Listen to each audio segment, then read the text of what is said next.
Hello and welcome to Hotels.tube, and I am Deepali. A veteran in the hotel industry and commercial management, 20 years in the hotel industry and luxury lifestyle. I have in front of me Mr. Mehul Sharma, the CEO of Signum Hotel and Resorts. Welcome, Mr. Sharma.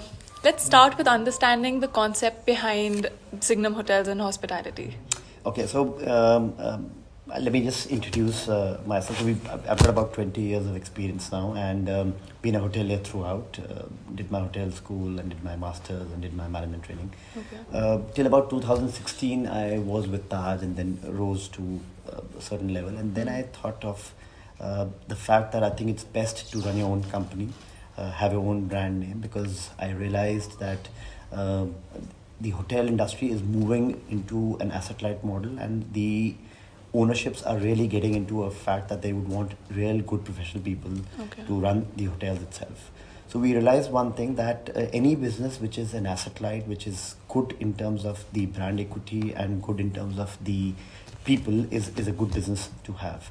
And something which you've done all your life is something which really interests. So a couple of brainstorming, couple of months thinking about the stuff, then we launched our company called Signum Hotels and Resorts. Signum essentially means endorsing something. It means creating significant experiences. That's how the thought process came in. So this is how we started off. Okay. So, what is the idea or the concept behind the properties that you have that you've captured? So all our properties are extremely unique in nature. So we don't just pick up any properties randomly. Our properties essentially are the ones which goes through a lot of ups and downs, topsy-turvies in terms of the questions, business plans and all that stuff. And we spend about a month or two to analyze what would make sense to run a property and whether we could create a difference. See, it's extremely important for somebody to realize that getting in a hotel is easy, but running the hotel is the tough part. What we do is our entire core team, right from the projects to the architect to the sales and marketing, they visit the properties, do a complete study about those properties, spend about a month in understanding what the business can be generated, because till the time you don't add value to any of the hotels, it doesn't make sense ultimately for owners and for us. So after that only we actually sign up. So considering the domestic tourism, which is at its peak, considering the kind of money which people are spending in terms of travel and all this stuff, we've taken our destinations, which is a combination of leisure to domestic to inbound to a lot of MICE, to a lot of weddings, to the pilgrimage tourism, to medical. So it's a very healthy market segment mix what we create to ensure that each of the segments perform in all these hotels. Hence, we've been able to do about 32% revenue growth over last year in all the hotels which we've taken over. So that's something that we really lay a lot of stress on. So what classifies you as, what I mean to say is, do you feel there's an upper hand towards having Signum in association to different hotels in comparison to people who are running it solely by themselves? Well, it's an advantage in terms of the entire back-end operations. It is an advantage in terms of a chain-wide benefit which independent owners would never get, which a chain would get. Since we have a chain of hotels now, we tend to have both advantages in terms of the top lines and the bottom line. Bottom line more in terms of the vendor management, the credit policies and all that, and a cash flow eventually.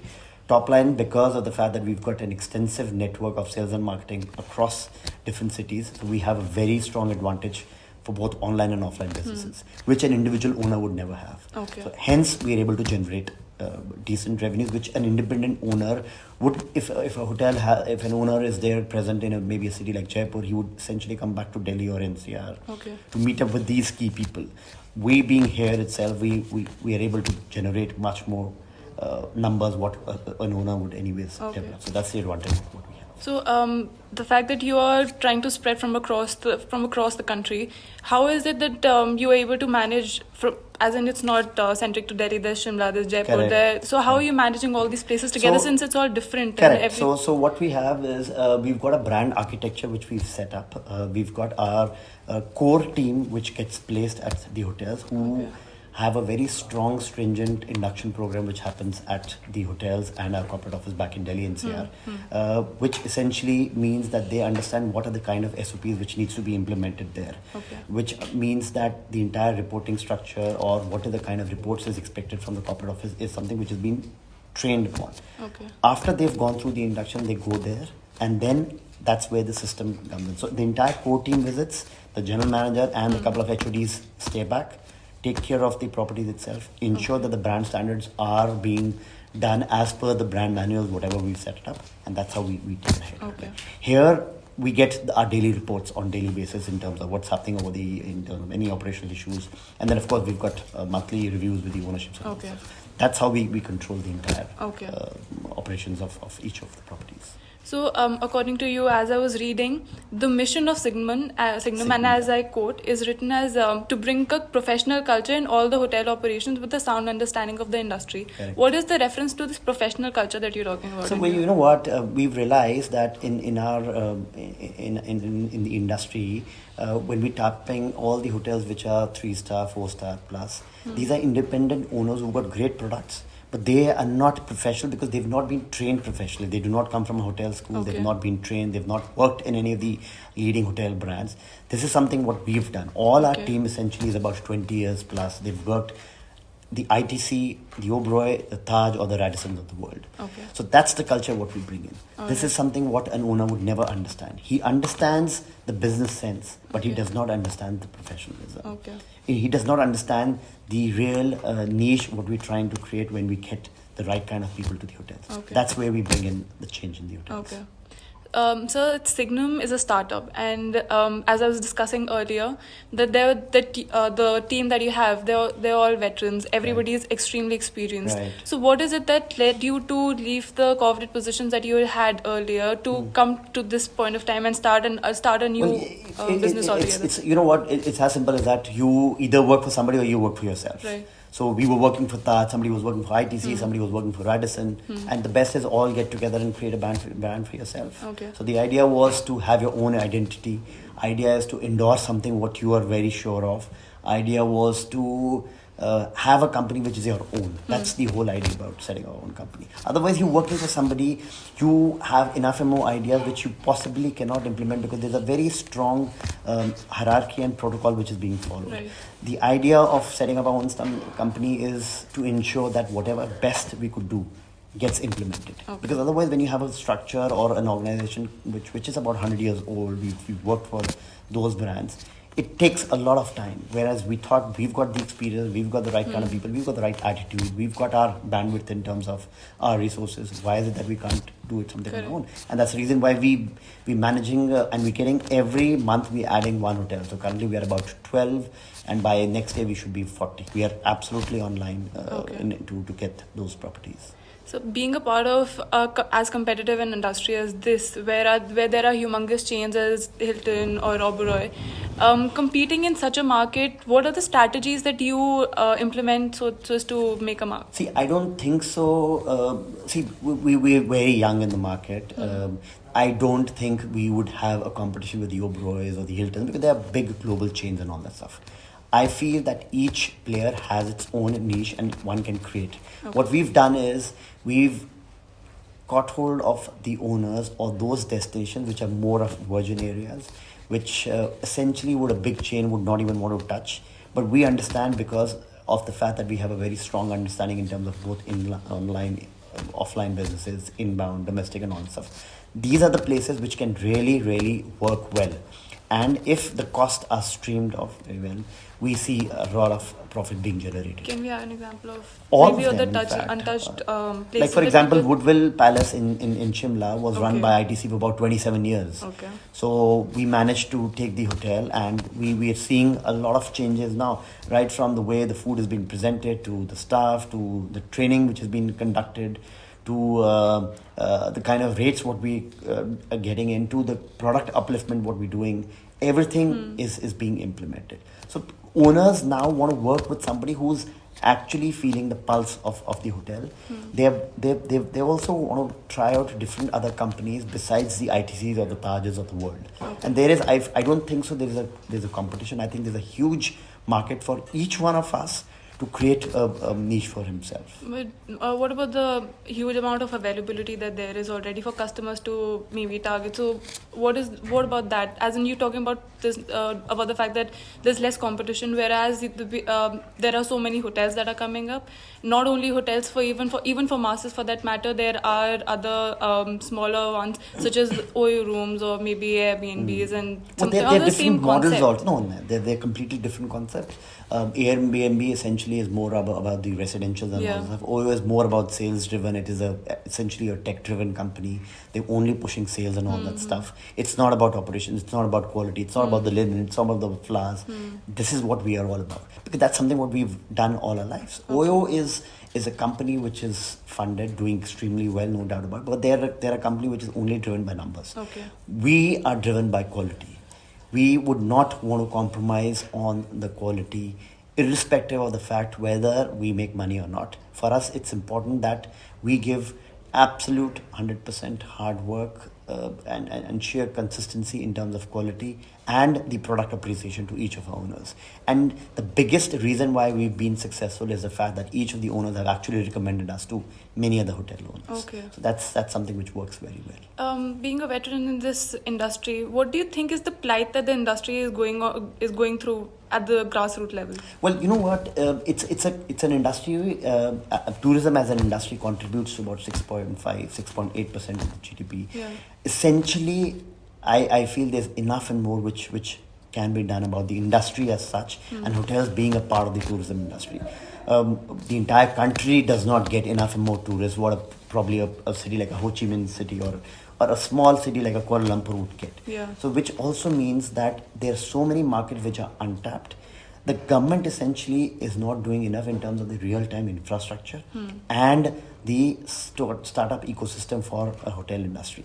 That's where we feel and of course, I mean, I must say that the current government is considering, and in fact one of the speeches which Mr. Modi made during the 15th August was that each person should travel to minimum 15 destinations in a given span of time, which also it talks about and implies that such is the impact of domestic tourism in the country, because people have got the propensity to pay. So each of these people are traveling, they've got the money, they've got a certain amount of disposable income. Hence, a lot of destinations are coming up. Government, infrastructure, state governments, central government should work very, very cohesively to ensure that this is synchronized to create, and of course the media works very, very strong with that, to ensure that our country can really be pushed, because we've got huge untapped markets. Okay. Absolutely untapped markets, and that's where we feel there's a huge potential out there. Do you think the industry is keeping up with the changing times? Is it adapting to the changing times? For example, why I say this is because, as I was discussing earlier as well, there are times that the hotels would resort to obsolete ways of promoting themselves, of creating an impression or an impact.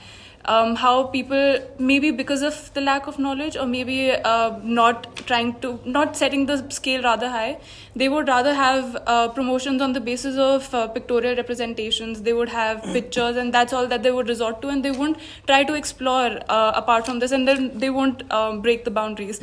Why do you think does this happen? See, it happens when you, again, coming back to the same point, it happens when the person who's running the show is not qualified enough to understand the various tools which are available to promote your hotels. Okay. It is lack of awareness, I would say. It's probably lack of exposure, I would say.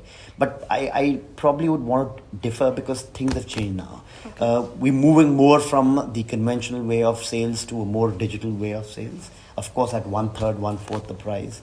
It does not cost much, but the orthodox and the conventional way of typical sales was happening a couple of years back. I don't think so. People are adapting to the best practices which is available across the globe, and they're coming into India.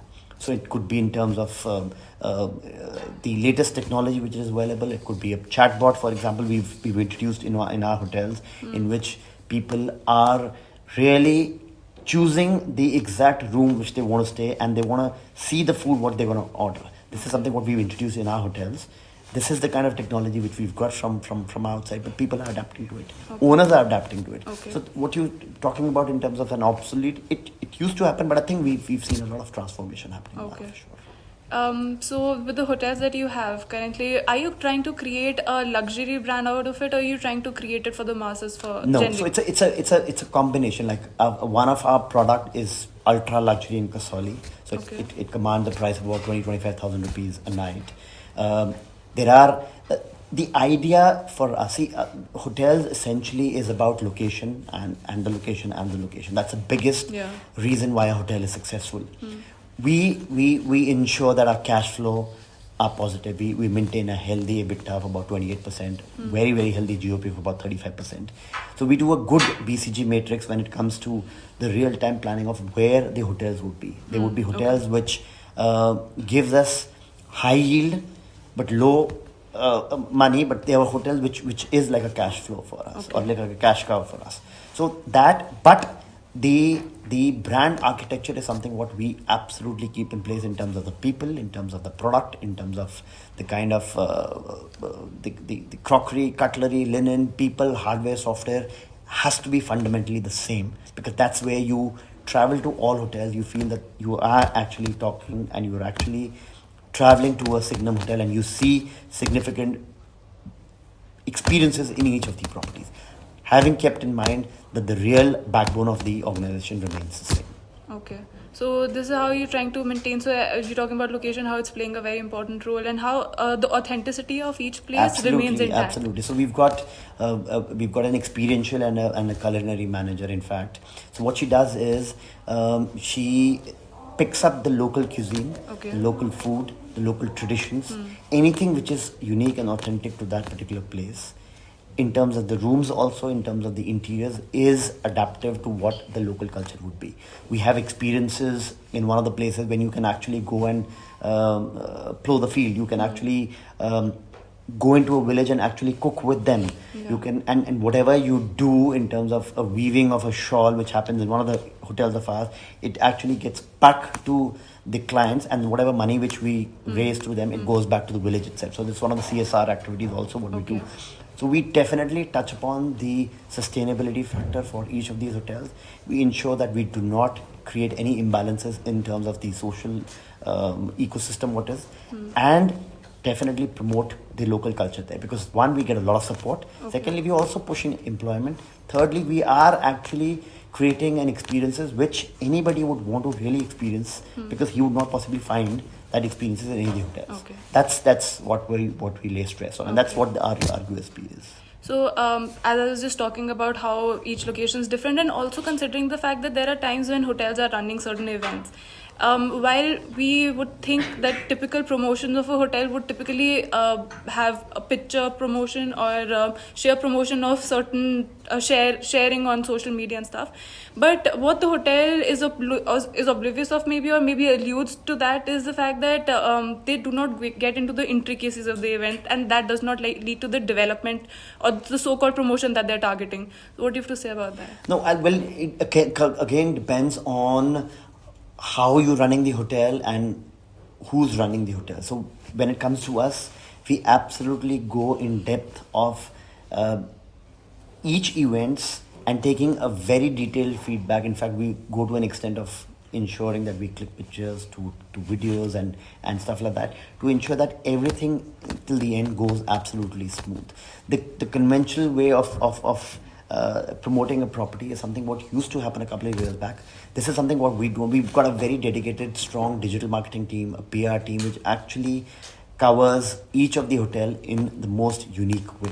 So we do not follow this particular method of doing what it is. Our method is very, very different. We lay a lot of stress on each of a property, having a dedicated account manager in terms of our team, and very focused sales and marketing approach for each of these hotels. What kind of an impact do you think social media plays in the role of business development of a hotel? Well, it's like social media plays a very important role in any of the industries. Yeah. Similarly, it is in the case of the hotel itself. Any hotel which is very tech savvy, digitally extremely active, social media extremely active, works very strongly on SEOs and SMOs, get into all this stuff. We've seen enough and more reasons why a hotel would not do well, and in terms of pure relative numbers, 18 to 20% growth purely happens when any of the events is being organized and gets conducted through any of these social media platforms. So we've seen results, and through a certain capture ratio, we've seen that it is working very well for us. So when we consider the fact that there are that reviews can make or break a hotel, how do hoteliers tackle the online reputation management? So see, ORM plays an extremely important role for hotels, especially when we have a tool like a TripAdvisor. Yeah. Out of 20% of the people who travel, that's a research which was done by McKinsey a couple of years back. 20% of the people actually see the reviews of each of the hotel before they book the room. Yeah. We follow and we stringently believe in ensuring that any guest who's got a very good stay, he puts the comments. But any guest who's not had a comfortable stay, we get absolutely into the details. We ensure that the general manager or the relative unit head of that particular hotel itself responds to the guest. If the guest is from a city where we have an access to, somebody from the city will actually go up to the guest, meet up with the person, understand what went wrong, and ensure that it does not get repeated. So personalized service to an extent of meeting up with the person. If somebody is booked from Delhi, stayed in a hotel in for example in Dehradun, and he's got maybe a coffee which was not at the right temperature, we would ensure that somebody from our team in Delhi actually goes and visits that person. Okay. That's what we've done, and this is what we continue to do. The reason is that we've got the hotels which we really treat them with kid gloves. Okay. This is something which stands out to be USP for us. So as discussing earlier, there are customers who would put a bad review, some which will put a positive review, but some who might not like it and would not put any Correct. review for that matter. Correct. So how do you tackle with that? And secondly, which sorry, ma'am, the ones who do not put, and well, how do you renew? Yeah. How do you maintain that the renewal of the customer? How do you ensure that these customers stay with you for long? It only gets ensured when the engagement of each of our customer happens at the grassroots level of each hotels. Okay. So what we do is we've got a very stringent training programs of all our employees. We conduct 6 trainings minimum in a month, which is done by the general manager, and 2 trainings minimum in a month, which is conducted by a training manager, which is online training. The idea is to ensure that when a housekeeping person, he essentially touches upon the basic needs of the customer. Please understand, hotels, if a housekeeping guy knows what is his preference in terms of his tea, coffee, or a room service person knows how he wants his omelette to be done, how he wants his bread to be served. Yeah. Does he want a brown bread or a white bread? Does he want croissant which has to be warm enough? Or does he want Danish pastries? Whatever in terms of food preferences and all that stuff.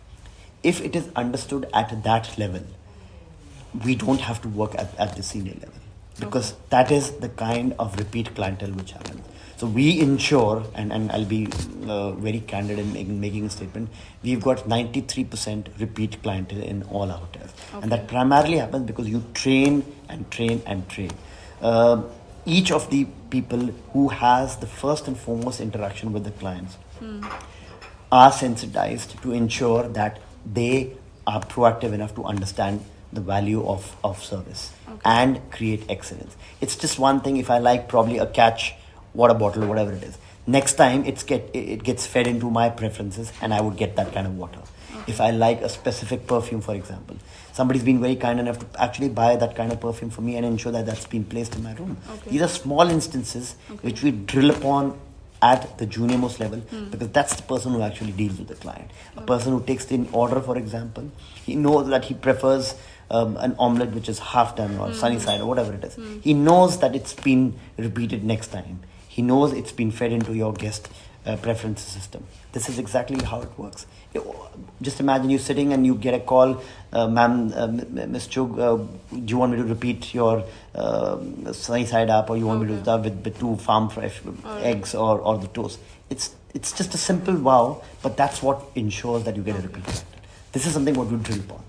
Every guy who comes at the lowest level who joins the hotels or he's working, we have a very strong training system, training modules to ensure that he goes through this entire stuff to ensure that all the guest requirements are taken care of. What are some of the worst experiences you as a hotelier have ever experienced maybe?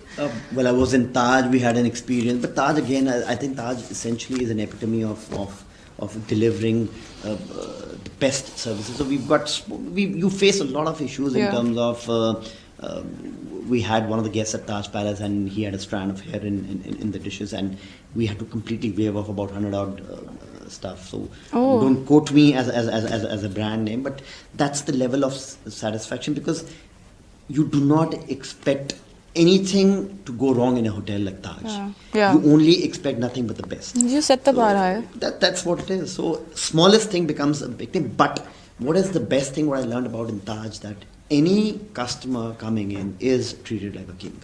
Okay. Whatever said and done. So I've spent about 12 years in Taj, and this something which is really drilled into you to ensure that your guest is treated like. And that's the reason why we do well, because we exactly take care of our customers like the way we want it. So these are some of the strategies that you've learned so far and are adopting within the new startup that you have? Hospitality is now in our blood, essentially, I would say.